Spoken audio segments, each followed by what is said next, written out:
Bus stop. This one's the bus number. Bus number. Tapos waiting minutes sa bus. And then kung gusto yung next? Ang next is kung asan isa na bus number karon. Sa karon na ito sa Daria. And then this one, pagpaabot na. So dapat mag-prepare na ka. Okay. So tindog na ka kay Kutay. Nag-abot ka ni 46. Nabot na si 46 dali. So tindog na ka. Padulong na siya. Diba? Like that. When in Korea.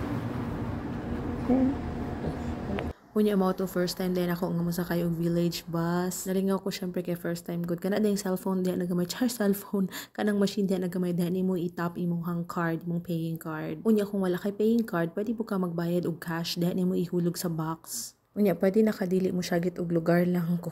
Naog ka kay nawan sila buzzer.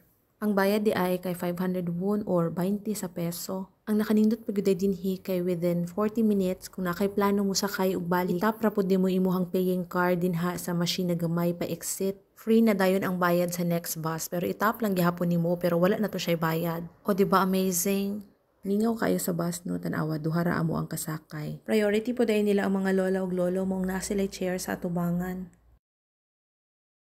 Mauday na ilahang buzzer. Dapat daw, before ka maabot sa imong bus stop, pina-uptick dahil na nimo pinduton ang buzzer. Kanang madunggan niyo sa K-drama, tinuod gulay na kanang mag-ingon ng Koreano, pali-pali! Or pagdali sa Bisaya. Nanaguday ko sa pali-pali world. Diri day sa village bus, pwede po day ka mo hiram og payong. Amazing. Unya maora to. Bye-bye. Salamat sa pagtanaw.